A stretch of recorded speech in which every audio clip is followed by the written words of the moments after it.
기조 발표의 두 번째 순서로 우희종 선생님께서 발표해 주시겠습니다. 우희종 선생님은 아마 잘 아시다시피 강우병 때도 그랬고, 뭐 열린민주당 또 열심히 하셨고 등등 그 어떤 참여하는 어떤 지식인의 재능을 보여주고 계신 선생님입니다. 예, 선생님 발표 청해 듣겠습니다. 네. 지금 화면 공유하는 걸 꺼주셔야 제가 공유할 수 있을 것 같은데요. 김한수 선생님께서 화면 공유를 중지해 주시면 감사하겠습니다. 예.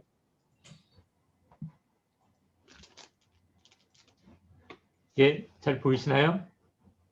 예, 잘 보입니다. 네, 그럼 시작하도록 하겠습니다. 예. 네, 일단 제가 오늘 이 주제는 포스트 휴먼과 코로나의 만남. 사실 기조 강연까지는 생각 못했습니다만 어쨌든 시작해 보겠습니다.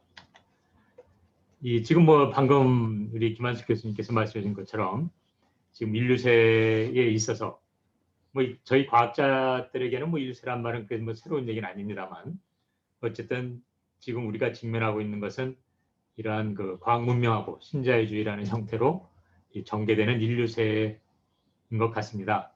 이 상황에서 어쨌든 지금 우리가 겪고 있는 게 코로나고, 그렇기 때문에 이것은 어쨌든 포스트 코로나에 대한 논의란 건 인류에 대한 어떤 뭐 안전이라고 할까요? 이런 것이고, 또 포스트 휴먼이라고 하는 것은 그동안 유기체적인 생명이 뭐 주였다면 이제는 그렇지 않은 또 다른 시대의 전개 속에 생명의 가치가 무엇인가라는 어떤 논의가 이제 만나야 되는 것 같습니다.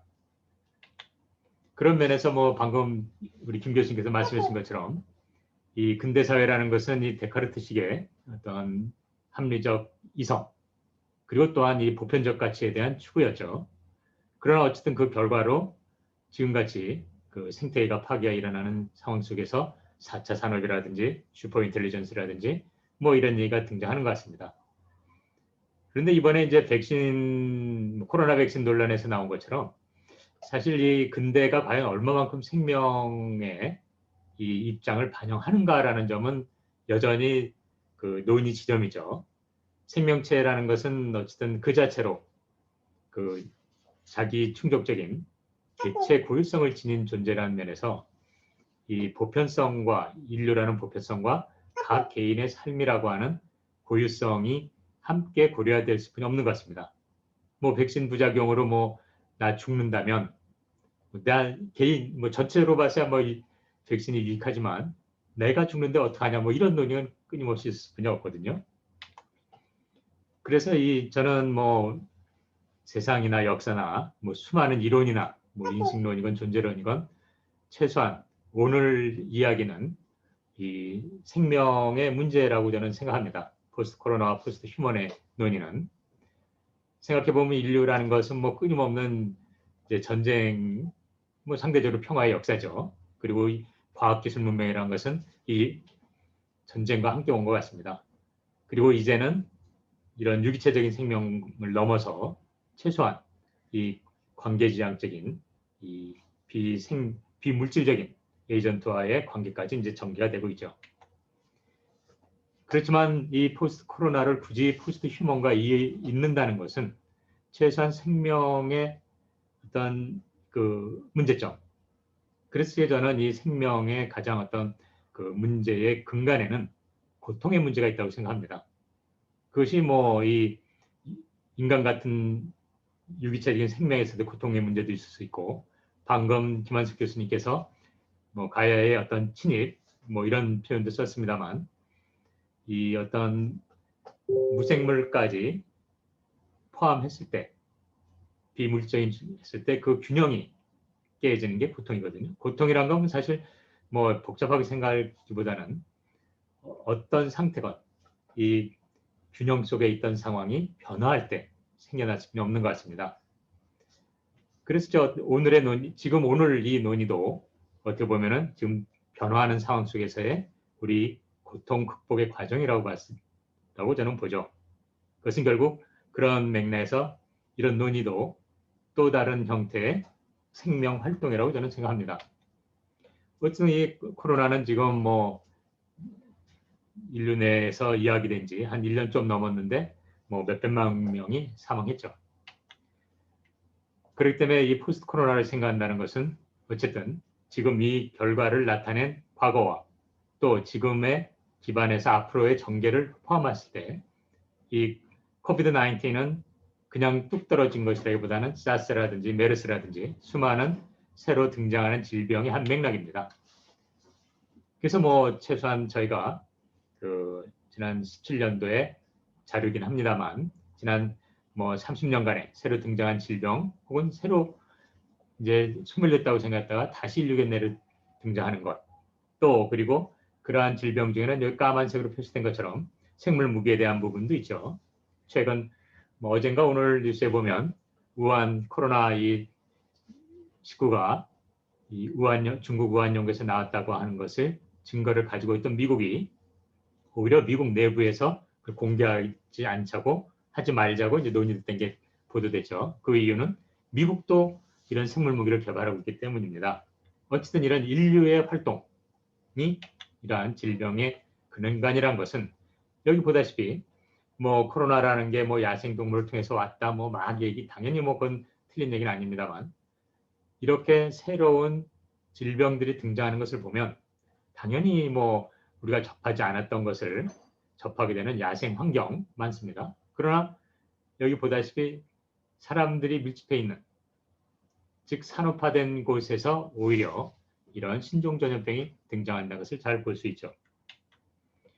결국 그 점을 뭐 그냥 정리를 한다면 이러한 지금 우리가 겪고 있는 코로나 상황 그리고 이 상황에 대한 어떤 이해가 포스트 코로나와 이어진다면 최소한 뭐 인류세라고 통칭하긴 하지만 그 안에 들어있는 것을 보면 뭐 이외에도 여러 개 있습니다만 대표적인 것만 해도 지금 우리 21세기에 우리가 직면하고 있는 여러 이 사회 문화적인 요건이 이러한 코로나19의 등장에 기여한 측면이 없고 또 앞으로도 계속 등장하게 하겠죠. 이것이 그대로 있다면 그래서 뭐 하나하나 제가 뭐 시간상 설명을 안 드리겠습니다만 충분히 뭐 그렇게 내용은 어려운 건 아니니까요. 그렇기 때문에 저는 이 뭐 포스트 코로나와 포스트 휴먼을 논의할 적에 가장 언급될 수뿐이 없는 게 이제 인류세고 그리고 인류세는 우리 뭐 김 교수님 잘 설명해 주셨으니까 제가 생략합니다만 이런 인류세의 어떤 근간에는 인류세의 어떤 그 지금의 현실을 증폭시키고 강화시키는 데는 당연히 이 신자유주의가 작동하죠. 모든 그 뭐 지구뿐만 아니라 생명체, 육체적 생명체 자체도 다 자원화해서 우리가 부익부빈으로 가는 거니까요. 그런 면에서 이 인류세라는 것은 최소한 저희 과학자들에게는 이미 수용된 개념이고 지구 탄생에서부터 쭉 여러 가지 그 지질의 변화 그리고 각 지질의 변화를 상징하는 화석들이 있습니다만 이 지금 200년 정도의 이 기간은 인구의 이런 수만 년에 걸쳐서 이 지질의 변화가 유도되는 정도로 인간이 지질의 변화를 유도시켜 버렸죠. 뭐 다 아시겠습니다만 이때 그러면 이 각 새에는 이 대표적인 화석이 있는데요. 그럼 인류새의 화석은 뭐냐 그러면 뭐 알려진 바처럼 이제 닭뼈가 되는 거죠. 우리가 늘 즐기는 치맥이기 때문에 그게 닭이 얼마만큼 소비되고 있다 이런 건 뭐 제가 자료는 생략하겠습니다만 그렇기 때문에 이 인류새가 지금 우리에게 여러 가지 이제 코로나 사태도 발생하는 것은 분명한데 결국 여기에 그렇기 때문에 이것은 신자유주와 분리될 수 없기 때문에 뭐 자본세라고도 부르고 결국 그 근간에는 지구를 착취한 그리고 그게 물질적인 혹은 유기적인 비물질적인 생명이건 이 인간의 중심을 둔 다른 존재들에 대한 어떤 타자화가 있는 것 같습니다. 그러다 보니까 우리 스스로가 이제 뭐 미세 플라스틱이라든지 항생제 내성균이라든지 많은 그 영향을 받고 있죠. 그런 의미에서 오늘 뭐 이야기는 그런 근대 이성에 의한 어떤 지금의 시대로부터 뭐 울리백이 말한 것처럼 어쨌든 지금 빚어낸 결과는 이제 위험사회라고 말할 수 있겠습니다만 기본적으로 생명의 가치가 존중되는 사회로 가야 되지 않을까. 그랬을 적에 우리가 분명히 짚고 넘어가야 될 거는 이 뭐 다보스 포럼 뭐 다 아시죠? 그리고 뭐 소위 다보스에서는 세상을 개선하기 위한 뭐 세계 경제 포럼, 이래서 수많은 이 지구의 지도자와 권력자들이 모여서 이제 이 주제로 논의를 하죠. 뭐 당연히 제인 구달도 가고 많은 뭐 철학자, 뭐 생태학자 등장해서 얘기했습니다. 근데 결국 지금 뭐 벌써 50주년이 됐습니다만 다보스 포럼도 과연 바뀐 게 뭐가 있을까? 라는 질문은 매우 중요한 것 같아요. 뭐 툰버그가 와서 결국 2019년도에 와서 다보스 포럼에 와서 한 게 그거 아니겠어요? 그럼 뭐 거기에 있던 뭐 세계 지도자나 정치가나 뭐 권력자지만 또한 이 이야기는 우리 지식인들에게 하는 이야기라고 저는 생각합니다. 수많은 이론, 수많은 뭐 철학, 수많은 윤리, 과연 그래서 이 사회를 변화시켰는가라는 질문을 이 어린 툰버그가 했던 거죠. 그런 면에서 본다면 이번 코로나 사태 때 사실 뭐 우리들의 활동이 다 이제 뭐 죽기 싫으니까 다 비대면으로 가면서 30년 만에 뭐 이런 인도에서 히말라야가 보이고, 저도 뭐 한 15년 전에 인도에 갔었습니다만 그 뉴델리 완전히 이랬었는데 금세 바뀌고, 결국 그렇다면 수많은 정치가와 이론가와 뭐 사회학자, 생태학자들이 얘기했던 지구 변화를 여전히 진행 중인 이 지구 변화에 이렇게 짧은 시간에 나름대로, 물론 뭐 이게 뭐 이어지진 않겠습니다만, 이런 변화를 가질 수 있는 동력이 무엇인가라는 걸 들여볼 때 포스트 코로나나 이 다보스 포럼에서 50년간 얘기했던 지점을 우리가 풀어갈 수 있을 거라고 저는 생각합니다. 그럼 이 동력이 뭘까? 결국 그것은 생명의 가치죠. 그리고 아무리 보편적인 얘기를 해도 뭐 거대 담론을 얘기해도 사람들이 각자가 자신의 생명에 대한 위험이 있을 때, 저는 그런 의미에서는 이 지금의 근대적인 보편성의 가치로부터 보다 개인의 개체성으로 갈 때 한 사람 한 사람의 행동을 이끌어낼 수 있고 우리 사회가 변할 수 있다고 봅니다. 저는 그것을 굳이 표현할 때 지금까지 인간 중심의 관점에서 인간 중앙으로, 왜냐하면 우리가 수많은 해석이건 뭐 그게 뭐 아무리 관계론적인 이야기건 뭐 신유물론이건 그게 뭐 수행적 신유물론이건 뭐건 사실 모든 해석은 우리 인간이 전제가 돼 있다고 저는 생각합니다. 아무리 그걸 포장을 하건. 그래서 저게 이런 해석이나 뭐 그걸 아무리 존재론적으로 확대시킨다 해도 인간의 언어라면 결국 인간이 출발점이라는 점에서 저는 지금의 인간 중심에서 모든 것이 평등하되 최소한 우리가 이 중앙에 있는 형태로 가야 된다고 저는 표현을 씁니다. 지금의 지구위기, 이 말도 안 되는 얘기죠. 지구는 위기를 겪지 않습니다. 인간의 생존이 위험한 상태로 될 뿐이지 지구는 변화할 뿐이죠. 코로나 19 생각해보면 이거는 지구가 건강성을 회복하기 위한 것일 수도 있죠. 뭐 아시다시피 고령화된 사회에서 이 코로나19의 가장 치명적인 그 영향을 받는 분들은 사실 뭐 저같이 60대 이상이건 그리고 기저질환이 있는 사람입니다. 자연 생태계를 보면 이 육식동물, 포식동물이 막 가서 초식동물을 잡아먹을 때 사실은 병들거나 늙거나 이런 것들을 그게 뭐 잡기 쉬우니까 결과적으로 제거되고 해당 집단은 굉장히 건강해집니다. 과연 지금 코로나19가 이 가이아의 어떤 부정적인 면일까? 저는 오히려 가이아의 그 긍정적 작동일 수도 있다고 생각합니다. 물론 인간에서 본다면 뭐 사람이 죽지 건 문제죠. 결국 그런 의미에서는 그것이 뭐 어떤 이론이 있건 균형이 중요한 거고, 그리고 뭐 제가 밥그릇을 하나 놨습니다만 우리 삶의 현장에서 중요한 것은 이론이나 저 쌀이 어디 거고 뭐 몇 도로 끓이고 뭐 어떻게 씻어야 돼 이런 게 아니라 내 삶의 현장에서 따뜻한 밥 한 공기거든요. 그 밥 한 공기를 위해서 농사도 있고 뭐도 있고 무슨 이론도 있고 뭐 어떻게 끓여야 되고 다 있는 것인데, 저는 그런 의미에서 이러한 논의가 단순한 어떤 문제 제기를 넘어서 과연 우리가 무엇을 할 수 있는 것인가라는 걸로 이어져야 된다고 생각합니다. 어쨌든 그러나 오늘의 논의는 그러한 무엇을 할 수 있는가라는 지점에서 지금 우리 사회가 변화가 있는 포스트 휴먼의 흐름, 포스트 코로나를 통해서 지금 우리의 삶은 철저하게 심지어 이 백에 들어있는 물건까지도 확 바뀔 정도로 변하고 있습니다. 뭐 정부에서도 뭐 여러 가지 얘기 나오죠. 당연히 여기서 뭐 개인적인 문제, 뭐 이런 그 비대면, 뭐 이런 다 얘기가 나옵니다만 매우 거기서 우리가 볼 수 있는 것은 분명히 이러한 코로나 사태가 디지털화를 가속화한다는 것은 부정할 수 없는 것 같습니다. 우리도 이미 이런 대면 회의에서부터 이런 비대면으로 가고 그런 의미에서 이 지식의 폭발적인 어떤 그 흐름 속에서 제시되고 있는 4차 산업과 그 이후의 트랜스 휴먼과 포스트 휴먼은 이 코로나와 사태와 뗄 수가 없죠. 저는 그런 의미에서 이게 포스트 코로나와 포스트 휴먼은 이 시대적 흐름 속에서 같이 갈 수뿐이 없다고 생각하는 입장입니다.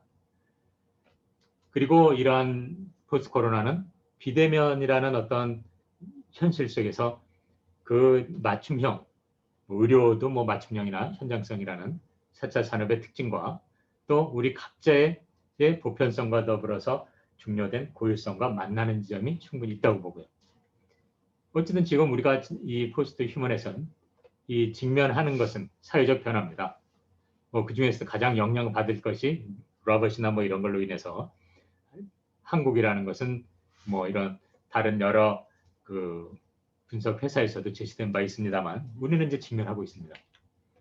그랬을 적에 이러한 상황이 이 과거처럼 러다이 운동으로 갈 것인가? 저는 과학기술의 발전이 과연 인류에게 무엇을 주었는가라는 점을 한번 생각해 볼 필요는 있다고 봅니다. 과학의 발전으로 인해서 사실 우리들의 생산성은 높아졌을지 모르지만 우리들의 삶은 더 바빠졌죠. 뭐 오전에 부산 갔다고 KTX 타고 온 다음에 오후에 또 막 일을 해요. 저는 그 삶의 질이 과연 좋아졌는가 할 때 다시 한번 생각해 볼 지점이 있다고 봅니다. 그렇기 때문에 포스트 휴먼으로 향해서 나아가는 우리 사회에서 과학기술의 전개는 단순히 생산성을 높이자는 신자유적인 관점이 아니라 좀 더 이 우리들에 대한 삶에 대한 성찰이 필요한 것이고 그렇다면 이런 일자리를 대체했다면 그 일자리를 인간이 할 것을 로봇이 대체했으면 그 로봇이 해준 부분을 예전에 그 일을 하던 사람들이 향유를 하면 되는 거죠. 즉 그러한 어떤 생산성이나 이런 것들이 포스트 휴먼을 향해서 나가는 사회 변화에서의 어떤 우리가 얻어낼 수 있는 것을 개인의 삶에 환원시킬 수 있는 제도, 그러한 정책, 그것이 필요하다고 생각합니다. 뭐 그게 뭐 기본소득 논의가 되건 뭐가 되건 그건 뭐 또 다른 논의의 영역이긴 합니다만 그럴 때 단순한 어떤 이런 그 포스트 휴먼의 어떤 전환이 우리들의 삶을 풍요롭게 하고 생명의 가치를 올릴 수 있는 것이지 단순한 어떤 그 지금의 틀을 유지해서는 곤란하다고 생각합니다. 어쨌든 가이아 이론을 제시한 제임스 러브락은 실제 작년에 100살이 됐죠. 살아있어요. 그리고 본인이 이 노바신이라는 책을 냈습니다. 100살 기념으로. 이 사람의 말은 하이퍼 인텔리전스죠. 뭐 이거에 대한 논의는 뭐 다른 거겠습니다만 최소한 이 가이아 이론을 한 러브락은 이러한 유기체적 생명과 이 하이퍼 인텔리전스라고 하는 뭐 어쨌든 그것은 그 물질이자 이런 것들의 상호 침투를 통해서 오히려 지구가 구원될 거라는 얘기를 하고 있습니다. 뭐 공감하거나 안 하건 최소한 이러한 관점이 있을 수 있는 거고 그러나 이 최소한 우리로서는 이런 지구 오염의 주역인 신자유주의와 근대 지식 체계로부터 또 가치로부터 이러한 생명을 자원으로 생각하기보다는 진정한 생명의 가치와 존중이 필요한 것 같습니다. 그런 것을 그 이야기하는 것이 최소한 뭐 사람들이 뭐 복잡한 뭐 이론이나 뭐 주의 이념 이런 걸 떠나서 현장에서 느끼다 보니까 이제 원헬스라는 개념이 제시됐죠. 이것은 이제 사람과 동물과 환경이라고 하는 이 유기체적 생명과 비유기체적 생명 간의 통합된 관점으로 접근해야 된다. 뭐 이거는 당연히 관계지향적인 구성주의에 깔려 있습니다. 그리고 이런 그 생명체의 각 개체성과 이 관계 지향적인 지점에서 제시된 거죠. 그래서 원에스라고 하는 것은 이렇게 뭐 사람, 동물, 환경입니다만 이게 그냥 단순한 관념이 아니라 이미 이것은 국제사회의 기준으로 자리 잡았습니다. 뭐 WHO라든지 FAO라든지 유니세프라든지 이런 데서 원에스를 하나의 우리 사회의 변화를 만들어내는 개념으로 이제 됐죠. 이 원에스라는 개념은 2010년도 제시돼서 그러다 보니까 뭐 이 보통 복원의 날, 뭐 세계 복원의 날 기념식 때 보통 의사가 이제 기조 강연을 합니다만 뭐 2018년도엔 제가 수의학을 하는 제가 이제 기조 강연을 할 정도로 이미 인식은 이렇게 변하고 있죠.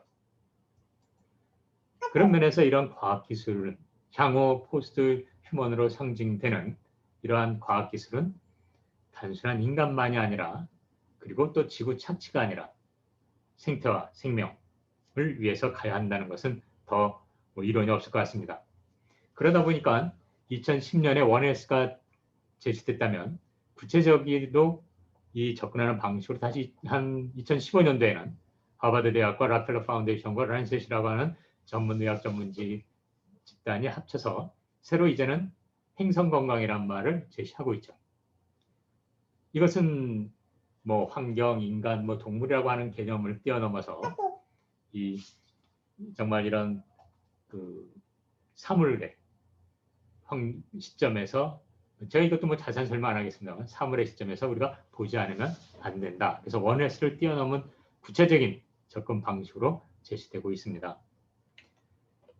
그렇기 때문에 저는 포스트 코로나는 이건 뭐 필수적으로 포스트 휴먼과 이어지는데 다만 이때 근대적인 사유를 계속 이어가서 생산성이나 뭐 이런 것을 뭐 창출하는 수단으로 생각하기서는 안 되는 것이고 그것이 생명 안정과 삶의 여유와 생태의 공존으로 가야 된다고 저는 생각합니다.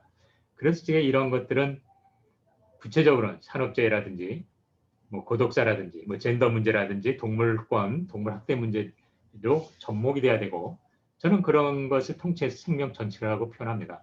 물론 이 말은 뭐 푸코나 아감벤식의 생명 정치의 맥락은 아닙니다.